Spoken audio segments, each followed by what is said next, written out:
Welcome back to NGCon academy students. और जो next portion है हमारा वो सैटेलाइट से रिलेटेड है। अच्छा जी, सैटेलाइट्स क्या होती हैं? सैटेलाइट्स हमारे पास ऑब्जेक्ट्स होते हैं जो कि रिवॉल्व कर रहे होते हैं अराउंड अ प्लैनेट, ठीक है, और उनको अपनी जगह पे रखा हुआ किसने होता है? उस प्लैनेट की ग्रेविटेशनल फील्ड ने। सैटेलाइट की टाइप्स के बारे में अगर हम बात करें तो सैटेलाइट्स हमारे पास दो टाइप्स की होती हैं। एक हमारे पास आर्टिफिशियल सैटेलाइट्स होती हैं और दूसरी जो है वो हमारे पास नेचुरल सैटेलाइट्स होती हैं। नेचुरल सैटेलाइट्स जो हैं वो एग्जिस्ट करती हैं, उनको बनाया नहीं होता। आर्टिफिशियल सैटेलाइट्स जो हैं वो मैन मेड होती हैं। नेचुरल सैटेलाइट्स को हम दूसरे अल्फाज में मून भी कहते हैं, ठीक है। जिस तरह अर्थ के पास एक मून है, जितने बड़े स्टार्स हैं आपके पास, सॉरी प्लैनेट्स हैं, उनके पास ज़्यादा मून्स हैं, तो नेचुरल सैटेलाइट्स को हम मून भी कहते हैं। आर्टिफिशियल सैटेलाइट्स जो हैं वो मैन मेड होती हैं और आर्टिफिशियल सैटेलाइट्स हमारे पास तीन डिफरेंट टाइप्स की होती हैं। एक हमारे पास होती हैं जियो पोजिशनिंग सैटेलाइट्स, ठीक है। जिस तरह के आपके पास गूगल अर्थ हो गया। गूगल अर्थ क्या करता है? ये गूगल मैप्स, वो आपको मैप में अपनी एग्जैक्ट लोकेशन बताती है। वो किसके थ्रू बताती हैं? वो जियो पोजिशनिंग सैटेलाइट्स के थ्रू बताती हैं। दूसरी टाइप्स ऑफ होती है हमारे पास कम्युनिकेशन सैटेलाइट्स, ठीक है। कम्युनिकेशन सैटेलाइट्स का क्या काम होता है कि फॉर एग्जांपल आपने यहाँ से फ़ोन मिलाया, सैटेलाइट वो सिग्नल रिसीव करेगी और एक और फ़ोन पे सेंड करेगी। तो ये है मेरे पास क्या? Communication satellites. तीसरी किस्म की सैटेलाइट्स हैं वेदर सैटेलाइट्स, ठीक है। जैसा कि नाम आपको शो कर रहा है, ये सैटेलाइट्स वेदर की इंफॉर्मेशन देती हैं। तो ये है जी तीन किस्म की सैटेलाइट्स। आर्टिफिशियल हमारे पास जियो पोजिशनिंग आ जाती है, कम्युनिकेशन आ जाती है और वेदर सैटेलाइट्स आ जाती हैं। सैटेलाइट्स की अगर हम बात करें तो सैटेलाइट में जो सबसे पहली चीज़ आ जाती है वो आ जाती है एक सैटेलाइट की ऑर्बिटल वेलोसिटी, ठीक है। ऑर्बिटल वेलोसिटी क्या चीज़ है? ऑर्बिटल वेलोसिटी ये है कि अगर ये मैं अर्थ ले लूँ, ठीक है, और मैं कहूँ कि एक सैटेलाइट है जो यहाँ पर है, तो वो जो सैटेलाइट है वो सैटेलाइट अर्थ के इर्द गिर्द रिवॉल्व कर रही है, ठीक है। तो ये क्या हुआ? इसका ऑर्बिट हुआ और इस ऑर्बिट के अंदर जो इसकी वेलोसिटी होगी, यानी कि कितनी स्पीड से घूम रही है, वो कहलाती है इसकी ऑर्बिटल वेलोसिटी। तो velocity of a satellite in a orbit is called as its orbital velocity. अच्छा, अब ऑर्बिटल वेलोसिटी की जो इक्वेशन होती है स्टूडेंट्स हमारे पास, वो इक्वल होती है √gm/r, ठीक है। इसमें ये जो आपके पास g है ये ग्रेविटेशनल कांस्टेंट है, ये जो आपके पास m है ये मास ऑफ द अर्थ है, और ये जो r है ये है आपके पास डिस्टेंस फ्रॉम द अर्थ, यानी कि यहां से यहां तक का जो डिस्टेंस है ये क्या है? r है, ठीक है। अब मैं जरा रिलेशंस देख लेता हूं कि किसके साथ इसका क्या रिलेशन है। सबसे पहले देख लेते हैं हम मास ऑफ अर्थ के साथ, ठीक है। तो वेलोसिटी का और मास ऑफ द अर्थ का डायरेक्ट रिलेशन है। तो अगर मैं कहूं कि मैं मास ऑफ अर्थ को डबल कर देता हूं तो मुझे वेलोसिटी उसी ऑर्बिट पर रखने के लिए कितनी करनी पड़ेगी? 1.4 टाइम्स करनी पड़ेगी। सेकंड रिलेशन स्टूडेंट्स में देख लेता हूं यहां पे रेडियस का, कि वेलोसिटी और रेडियस फ्रॉम अर्थ का क्या रिलेशन है, ठीक है। तो इनका आपस में इनवर्स के स्क्वायर का रिलेशन है। तो अगर मैं रेडियस को इंक्रीज करूंगा तो वेलोसिटी क्या हो जाएगी? सैटेलाइट की कम हो जाएगी। तो अगर मैं आप लोगों से सवाल पूछूं कि मेरे पास दो पॉइंट्स हैं, एक ये ए पॉइंट है, दूसरा ये बी पॉइंट है। तो बी पॉइंट वाली सैटेलाइट की वेलोसिटी कम होगी या ए की? तो बी पॉइंट वाले की वेलोसिटी कम होगी, क्योंकि उसका रेडियस क्या है, फ्रॉम अर्थ ज़्यादा है। ठीक है, तो ये बात आपको पता होनी चाहिए। रेडियस से रिलेटेड एक और बात आप लोगों को बताता चलूं कि अगर मैं कंसिडर करता हूं कि एक सैटेलाइट सरफेस ऑफ अर्थ पे रोटेट कर रही है, तो ये आर की वैल्यू हो जाएगी capital R, radius of earth. और जब मैं वी में ये वैल्यू डालूंगा तो वो आ जाएगा 7.9 किलोमीटर पर सेकेंड। तो अगर मैं किसी सैटेलाइट को अर्थ की सरफेस पे घुमाना चाहता हूं तो मुझे उसको कितनी वेलोसिटी देनी पड़ेगी? 7.9 किलोमीटर पर सेकेंड।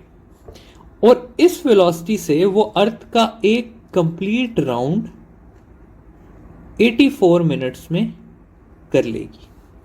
ठीक है, तो अब इसी को अगर मैं सवाल में कन्वर्ट कर दूं तो मैं कहता हूं कि एक सैटेलाइट है जो कि यहां पर अर्थ की सरफेस पे रोटेट कर रही है। तो मैं पूछ लूं इसका टाइम पीरियड कितना होगा, तो आपको पता होना चाहिए कि इसका टाइम पीरियड 84 मिनट्स होगा।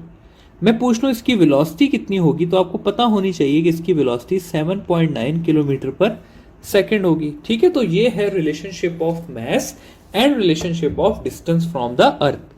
इसमें जो relationship of distance from the earth है वो इंपॉर्टेंट है, क्योंकि हम सैटेलाइट की स्पीड नहीं कंट्रोल कर सकते, हम सैटेलाइट का सिर्फ डिस्टेंस कंट्रोल कर सकते हैं। अगर हमने सैटेलाइट को फास्ट बनाना है तो हम उसे अर्थ के करीब वाले ऑर्बिट में प्लेस कर देंगे। अगर हमें सैटेलाइट को स्लो करना है तो हम उसे अर्थ के दूर वाले ऑर्बिट में क्या करेंगे, प्लेस कर देंगे। ठीक है, तो इस तरह से हम सैटेलाइट की ऑर्बिटल वेलोसिटी को कम या ज्यादा कर सकते हैं। ऑर्बिटल वेलोसिटी के बाद जो हमने नेक्स्ट चीज इस पर हमने गौर करना है वो है जियोस्टेशनरी ऑर्बिट्स का या जियोस्टेशनरी सैटेलाइट्स का। अच्छा, जियोस्टेशनरी ऑर्बिट या सैटेलाइट्स के बारे में मैं ये लिख सकता हूं कि satellites having time period equal to that of earth. ठीक है, तो ये है क्या, ये है हमारे पास जियोस्टेशनरी ऑर्बिट्स क्या होते हैं। अच्छा, ये आपको मैं, जिसको नहीं समझे इसको मैं समझाने की कोशिश करता हूं।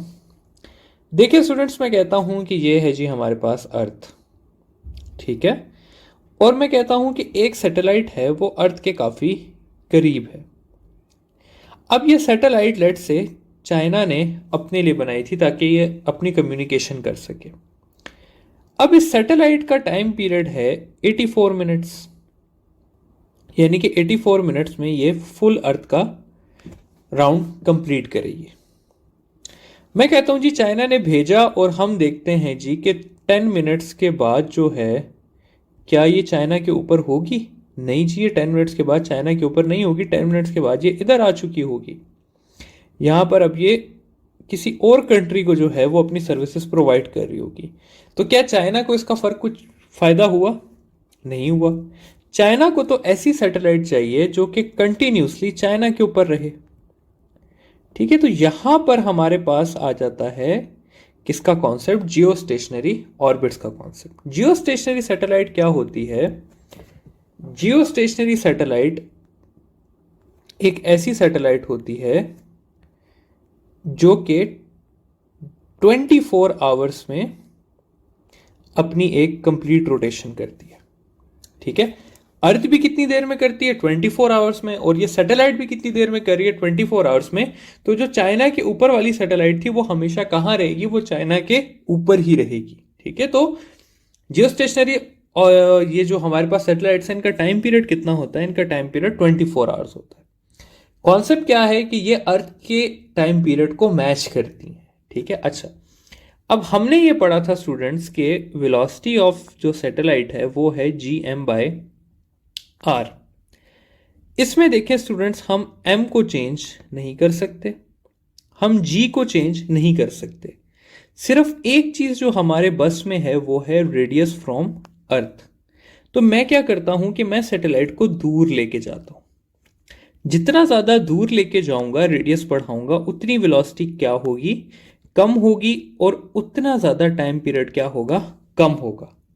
और एवेंचुअली वो टाइम पीरियड आ जाएगा जब सैटेलाइट 24 आवर्स में अपनी रोटेशन कंप्लीट कर रही होगी। तो मेरे पास जो हाथ में है वो क्या चीज़ है, रेडियस फ्रॉम अर्थ। और रेडियस कितना होना चाहिए सैटेलाइट का, सैटेलाइट का रेडियस होना चाहिए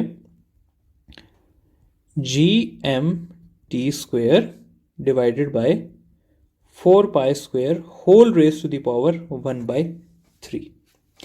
और इस इक्वेशन में अगर मैं t की वैल्यू 24 आवर्स लगा दूं तो r की वैल्यू बन जाती है 4.23 इंटू 10⁻⁴ किलोमीटर्स। यानी कि अगर मैं सैटेलाइट को इतने फासले पे रखूंगा अर्थ से तो उसका टाइम पीरियड कितना हो जाएगा, 24 आवर्स हो जाएगा। ठीक है, तो ये है हमारे पास क्या, जियो स्टेशनरी ऑर्बिट्स का सारा कॉन्सेप्ट कि आप सैटेलाइट को जितना अर्थ से दूर करेंगे उसका टाइम पीरियड कम होता जाएगा।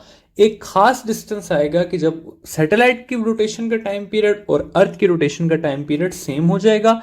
उस मौके पे क्या होगा कि सैटेलाइट अर्थ के ऊपर एक फिक्स पॉइंट पे रहेगी। ठीक है, वो डिस्टेंस किसके इक्वल होता है, वो 4.23 एक्सपोनेंट 10⁻⁴ के इक्वल होता है। और अगर हम कोई और टाइम पीरियड भी बनाना चाहते हैं तो वो इस इक्वेशन से हम निकाल सकते हैं। ठीक है, तो ये हो गया हमारे पास जियो स्टेशनरी ऑर्बिट्स का। फाइनली सैटेलाइट से रिलेटेड एक और लास्ट चीज है वो भी कर लेते हैं, और वो है हमारे पास आर्टिफिशियल ग्रेविटी का कॉन्सेप्ट।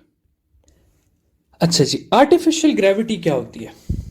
देखें जी, सैटेलाइट्स में जो आपके पास ग्रेविटी है या वो है जीरो, या मैं कहता हूं कि सैटेलाइट जो है वो वेटलेस है। ठीक है, तो अगर उसके अंदर कोई बंदा है तो वो भी क्या है, वेटलेस है। अब मैं कहता हूं जी कि यहां पर एक सैटेलाइट है। ठीक है, ये एक सैटेलाइट है जिसमें एक बंदे ने जो है वो कोई चीज फिक्स करनी है। ठीक है, अगर ये वेटलेस है तो क्या होगा कि बंदा इधर उधर उड़ता रहेगा लेकिन वो कहीं पे फिक्स नहीं कर सकेगा। तो हमें इसको आर्टिफिशियल ग्रेविटी प्रोवाइड करनी है। ठीक है, हमें इसको आर्टिफिशियल ग्रेविटी प्रोवाइड करनी है। अब आर्टिफिशियल ग्रेविटी कुछ मैंने टीचर्स को कहते हुए सुना है कि रोटेशन की वजह से आती है, क्योंकि अर्थ भी रोटेट कर रही है तो अर्थ की रोटेशन की वजह से है। तो अगर मैं सैटेलाइट को रोटेट करवाऊंगा तो उसकी वजह से ग्रेविटी बन जाएगी। देखिए स्टूडेंट्स, जो ग्रेविटी की इक्वेशन है वो है Gmm/r²। इसमें कहीं भी रोटेशन का जिक्र नहीं है। ग्रेविटी सिर्फ और सिर्फ मैसेज से बनाई जा सकती है और कोई तरीका नहीं है ग्रेविटी को बनाने का। तो हम यहां पर क्या करेंगे, हम कैसे ग्रेविटी बनाएंगे? तो एक्चुअली स्टूडेंट्स, हम ग्रेविटी नहीं बनाते, हम सेंट्रीफ्यूगल फोर्स बनाते हैं। अब ये चीज आपने समझनी है। ठीक है, मैं कहता हूं जी कि एक मेरे पास इस तरह से एक पेज पे ड्रॉ करते हैं, बल्कि मैं कहता हूं कि ये है मेरे पास सैटेलाइट की रिम। ठीक है, और इस सैटेलाइट की रिम पे मैंने क्या किया है कि मैंने इन जगहों पे सारे सिस्टम्स लगा दिए। जितने मेरे पास कंप्यूटर्स हैं, जितना सब कुछ है, वो मैंने इन जगहों पे लगा दिया। अब एक बंदा जो है वो बीच में है। जब मैं इस सैटेलाइट को घुमाऊंगा एक आपके पास राइड की तरह, एक झूले की तरह, तो इस बंदे के ऊपर सेंट्रीफ्यूगल फोर्स लगेगी बाहर की तरफ। और ये कहां पुश होगा, ये बाहर पुश होगा और बाहर पुश होके ये इस तरह से। तो बेसिकली मैं कह के आ रहा हूं कि मैं रोटेशन की मदद से सेंट्रीफ्यूगल फोर्स दे रहा हूं और वो सेंट्रीफ्यूगल फोर्स एक्ट कर रही है एज अ आर्टिफिशियल ग्रेविटी। ठीक है, तो ये आप लोगों ने लास्ट में याद रखना है कि अगर कभी एमसीक्यूज में आ गया कि artificial gravity is gravitational force या सेंट्रीफ्यूगल फोर्स, तो आपको पता होना चाहिए कि ये एक सेंट्रीफ्यूगल फोर्स है, ये ग्रेविटेशनल फोर्स नहीं है। ठीक है। अच्छा, अब मैं सैटेलाइट को कितनी फ्रीक्वेंसी से